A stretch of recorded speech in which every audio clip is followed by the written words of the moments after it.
Hi friends, कसे आहात? स्वागत आहे तुमचं किचन क्वीन वसुंधरामध्ये. आज आपण आपल्या चॅनलवर पाहणार आहोत फणसाची भाजी. तर ही फणसाची भाजी ही एक पारंपरिक आणि कोकणी रेसिपी आहे. तर यासाठी आपण या ठिकाणी फणस घेतलेला आहे आणि तो फणस जो आहे तो आपल्याला कोवळा फणस असा सिलेक्ट करायचा आहे. तर या कोवळ्या फणसापासून ही फणसाची भाजी कशी बनवायची हे जाणून घेण्यासाठी व्हिडिओ आहे तो शेवटपर्यंत पहा आणि चॅनलवर नवीन असाल तर चॅनलला सबस्क्राईब करा. त्याचबरोबर शेजारच्या बेल आयकॉनवर क्लिक करायला देखील विसरू नका, जेणेकरून इथून पुढच्या सर्व रेसिपीचे नोटिफिकेशन तुम्हाला लगेचच मिळून जातील. फणस हा एक सीझनल आयटम आहे, त्यामुळं या सीझनला ही फणसाची भाजी करायला अजिबात विसरायचं नाही. ही फणसाची भाजी जी आहे ती पारंपरिक जरी असेल तरी ती आपल्या शरीराला अतिशय आरोग्यदायी अशी आहे, हेल्दी अशी रेसिपी आहे. तर अशी ही फणसाची भाजी बनवायला आता आपण सुरुवात करूयात. फणसाची भाजी बनवण्यासाठी सुरुवातीला मी एक फणस घेतलेला आहे. जवळजवळ 1 किलो होईल इतका हा वजनाला असणारा फणस आहे. फणस आपल्याला सिलेक्ट करताना कच्चा फणस घ्यायचा आहे, त्याचबरोबर तो कोवळा देखील असायला पाहिजे. खूप जून फणस असेल तर त्याला गोडपणा जो असतो तो कमी असतो, त्यामुळं आपण सिलेक्ट करताना कोवळा असा फणस जो आहे तो सिलेक्ट केलेला आहे. फणसाची भाजी बनवण्यासाठी हा फणस आपल्याला कट करून घ्यायचा आहे. तर हा फणस कट करण्यापूर्वी आपण आपल्या हाताला, त्याचबरोबर ज्या काही चाकूनं किंवा विळीनं आपण फणस कट करणार आहे त्याला आपल्याला तेल लावून घ्यायचं आहे. फणस हा कट करताना त्याच्यातून चीक गळत असतो. ज्यावेळी आपण हाताला, त्याचबरोबर चाकूला किंवा विळीला तेल लावणार आहे तर त्यावेळी काय होईल, तो पूर्ण डायरेक्टली चिकटला जाणार नाही आणि ज्यावेळी आपण हात स्वच्छ करू त्यावेळी तो इझिली असा निघेल. म्हणून आपण थोडंसं असं तेल लावून घेतोय. अर्धा टेबलस्पून होईल इतकं तेल मी हाताला त्याचबरोबर विळीला लावून घेणार आहे. फणस आता मी मधून असा कट करून घेणार आहे. फणस कट करायला थोडीशी आपल्याला एफर्ट घ्यायला लागणार आहेत. फणसाचे मी 2 भाग करून घेतलेले आहेत. आता ह्या फणसाचे पातळ पातळ सुरुवातीला काप करूया आणि त्या कापाचं वरचं साल जे आहे, वरची कव्हर जे आहे ते आपल्याला सेपरेट करून घ्यायचं आहे. फणसाचे काप करताना आपल्याला पातळ असे काप करायचे आहेत, म्हणजे आपला फणस शिजताना छान असा मऊसर शिजला जाईल. त्यासाठी आपण पातळ काप करून घेतोय. फणस चिरत असताना तुम्हाला त्याच्यातून चीक येताना दिसेल. तर हे चीक येणं हे अतिशय कॉमन आहे. आता ह्याच्यातून बघा पांढरासर भाग जो आहे तो त्याच्यातून आलेला दिसतोय.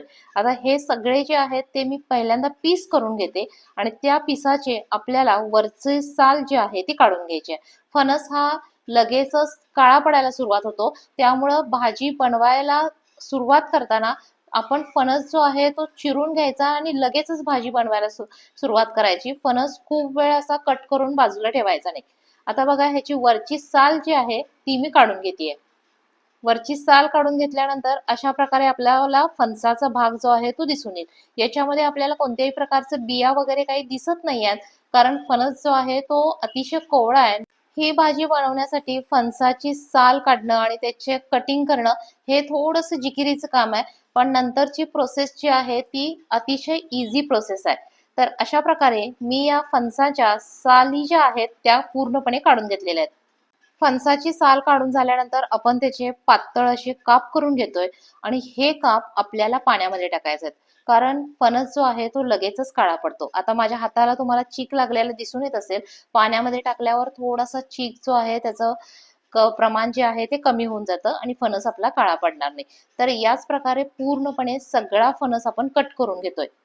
सगळ्या फणसाच्या पातळ फोडी ज्या आहेत त्या करून घेतलेल्या आहेत, त्या पाण्यात टाकल्या होत्या. ते पाणी जे आहे ते आपल्याला चेंज करायचं आहे. थोडासा फणस आपल्याला धुतल्यासारखा करून घ्यायचा आहे. त्यानंतर परत मी त्याच्यामध्ये चांगलं पाणी ऍड केलेलं आहे आणि आता आपल्याला हा फणस जो आहे तो आपल्याला कुकरला थोडंसं शिजवून घ्यायचा आहे. तर कुकरला फणस शिजवताना आपण त्याच्यामध्ये थोडंसं मीठ ऍड करणार आहे. भाजीमध्ये आपण मीठ नंतर ऍड करणार आहोत, पण अशा प्रकारे शिजतानाच जर आपण मीठ ऍड केलं तर ते जे मीठ आहे ते काय होईल, फणसाच्या प्रत्येक फोडीला असं लागलं जाईल. यासाठी आपण फणस शिजायला घालतानाच त्याच्यामध्ये मीठ ऍड करून घेतोय आणि त्यामुळे आपली भाजीची टेस्ट आहे ती अतिशय चांगली लागणार आहे. यानंतर आपल्याला फणस शिजण्यासाठी म्हणून कुकरला 4 ते 5 शिट्टी आहेत ते करून घ्यायच्यात. 4 ते 5 शिट्टी झाल्यानंतर कुकर आपल्याला पूर्णपणे थंड होऊ द्यायचा आहे. 5 शिट्टी झाल्यानंतर कुकर थंड झालेला आहे. आता शिजलेला फणस मी कुकरमधून काढून घेतलेला आहे. त्यामध्ये जे काही पाणी असेल ते आपल्याला पाणी फेकून द्यायचं आहे. त्याच्या फोडी ज्या आहेत त्या आपण एका मोठ्या थाळीमध्ये म्हणून काढून घेणार आहे. अशा प्रकारे आपण सगळा शिजलेला फणस जो आहे तो मोठ्या थाळीमध्ये काढून घेतलेला आहे. मोठ्या थाळीमध्ये काढल्यामुळं तो आपल्याला गार होण्यासाठी म्हणून मदत होणार आहे. यानंतर आपल्याला हा फणस जो आहे तो बारीक करून घ्यायचा आहे. बारीक करताना आपण हाताने देखील तो असा बारीक करू शकतो, किंवा आता हा थोडासा गरम आहे त्यामुळे मी काय करणार आहे बघा, आपल्या खलबत्त्यामधला जो काही आपला दगड आहे तर त्यानं आपल्याला तो बारीक करायचा, म्हणजे अतिशय छान अतिशय मऊ असा तो बारीक होतो. फणस बारीक करताना आपल्याला प्रत्येक फणसाची फोड आणि फोड व्यवस्थित अशी बारीक करून घ्यायची. कुठंही तो अखंड पीस राहता कामा नये. आपण जसा काही खिमा बनवतोय तर त्या टाईप मध्ये ह्या फोडी ज्या आहेत त्या बारीक केल्यावर रेडी होतील. ह्या फोडी हाताने अशाच बारीक करायच्यात, मिक्सरला वगैरे फिरवून अजिबात घ्यायचं नाहीये. शिजलेल्या फणसाच्या फोडी ज्यावेळी आपण सेपरेट करून घेतल्या त्यावेळी त्यातलं पूर्ण पाणी जे आहे ते मी निथळून घेतलं होतं. त्याच्यामध्ये पाण्याचा कोणताही अंश राहता कामा नये. आता आपल्या फणसाच्या सगळ्या फोडी छान अशा बारीक करून झालेल्या आहेत. आता आपल्याला भाजी बनवायला सुरुवात करायची आहे. भाजी बनवण्यासाठी मी एक कढई घेतलेली आहे. कढई सिलेक्ट करताना जाड बुडाची कढई सिलेक्ट करायची. कढई आपली गरम होतीये तोपर्यंत आपण लसूण जो आहे तो बारीक करून घेऊया. मी 15 ते 20 होतील इतक्या लसूण पाकळ्या घेतलेल्या आहेत आणि लसूण आपल्याला छान असा बारीक करून घ्यायचा आहे. लसूण आपला बारीक करून झालेला आहे. कढई देखील तापलेली आहे. आता आपल्याला याच्यामध्ये सुरुवातीला 3 टेबलस्पून होईल इतकं तेल ऍड करून घ्यायचं आहे. तेल ऍड करतानाचा व्हिडिओ जो आहे तो माझा स्किप झालेला आहे. शेवटचं 1 टेबलस्पून होईल इतकं तेल मी ऍड केलेलं आहे. तेल ऍड करताना आपल्याला कढईला सगळीकडं तेल जे आहे ते पसरवून घ्यायचं, म्हणजे भाजी आपली कुठेही चिकटली अशी जाणार नाही. तेल चांगलं गरम झालेलं आहे. तेल चांगलं गरम झालं की आपल्याला याच्यामध्ये मोहरी आणि जिरे ऍड करायचे आहेत. फोडणीमध्ये मी 1.5 टीस्पून होईल इतकी मोहरी, त्याचबरोबर 1 टीस्पून होईल इतके जिरे ऍड केलेले आहेत. जिरे मोहरी तडतडली की आपल्याला याच्यामध्ये सुगंधित असा कढीपत्ता ऍड करायचा आहे. 12 ते 15 पानं होतील इतका कढीपत्ता मी याच्यामध्ये ऍड करून घेतलेला आहे. कढीपत्ता ऍड करून झाल्यानंतर आपण जो काही लसूण बारीक करून घेतला होता तर तो लसूण आपण याच्यामध्ये ऍड करतोय. लसूण ऍड करताना आपल्याला गॅसची फ्लेम जी आहे ती कमी करायची आहे. थोडीशी गॅसची फ्लेम मंद करून मी त्याच्यामध्ये लसूण ऍड करून घेतलेला आहे. लसूण आपण तेलावर छान असा परतून घेऊयात. तेलात लसूण घातल्यानंतर फोडणीचा अतिशय छान सुगंध यायला लागलेला आहे. त्याच्यावरूनच कळतंय की आपली भाजी जी आहे ती टेस्टी अशी होणार आहे. लसूण थोडासा मी परतून घेतलेला आहे. लालसर व्हायला आला की आपल्याला त्याच्यामध्ये कांदा ऍड करायचा आहे. या ठिकाणी मी 2 कांदे जे आहेत ते बारीक असे कट करून घेतलेले आहेत. आता हा बारीक कट केलेला कांदा आपण या फोडणीमध्ये ऍड करूयात. 3 ते 4 मिनिटासाठी आपण कांदा मीडियम फ्लेमवर भाजून घेणार आहोत. सुरुवातीला आपण कढईमध्ये 3 टेबलस्पून होईल इतकं तेल ऍड केलं होतं. थोडंसं मला तेल जे आहे ते कमी वाटायला लागलंय. आपली भाजी जी आहे ती आपली सुकी भाजी आहे. तर तेल मला कमी वाटलं म्हणून मी पुन्हा एकदा 1 टेबलस्पून होईल इतकं तेल जे आहे ते त्याच्यामध्ये ऍड करून घेतलेलं आहे. 4 मिनिटासाठी कांदा जो आहे तो मी छान असा भाजून घेतलेला आहे. कांदा भाजून झालेला आहे. यानंतर गॅसची फ्लेम जी आहे ती मी मंद केलेली आहे. आता आपल्याला यामध्ये पाव टीस्पून होईल इतका हिंग, त्याचबरोबर पाव टीस्पून होईल इतकी हळद ऍड करायची आहे. हळद आणि हिंग तेलासोबत थोडासा परतून घेऊयात. हळद आणि हिंग तेलासोबत परतून झाल्यानंतर आपल्याला याच्यामध्ये कांदा लसूण मसाला ऍड करायचा आहे. मी 3 टेबलस्पून होईल इतका कांदा लसूण मसाला याच्यामध्ये ऍड करणार आहे. जर तुमच्याकडे कांदा लसूण मसाला नसेल तर लाल मिरची पावडर वापरली तरी देखील चालेल. आता कांदा लसूण मसाला तेलामध्ये छान असा मिक्स करून घेते. आता गॅसची फ्लेम जी आहे ती मी मंद केलेली आहे आणि यामध्ये आपण शिजवून बारीक करून घेतलेला जो काही फणस होता तो आपण याच्यामध्ये ऍड करूयात. थोडा थोडा बारीक केलेला फणस आपण फोडणीमध्ये ऍड केलेला आहे आणि लगेचच ती फोडणी आपण या सगळ्यामध्ये मिक्स करून घेणार आहोत, जेणेकरून फोडणी जी आहे ती खाली करपली जाता कामा नये. सगळा फणस फोडणीमध्ये ऍड करून झालेला आहे आणि तो आता आपण या सगळ्यासोबत मिक्स करून घेऊयात. इथं फणस मिक्स करताना आपल्याला गॅसची फ्लेम जी आहे ती मंदच ठेवायची आहे आणि फणस आपल्याला एकसारखा मिक्स करून घ्यायचा आहे. फोडणीमध्ये फणस मिक्स करत असताना त्यामध्ये मी आणखी थोडंसं मीठ ऍड करणार आहे.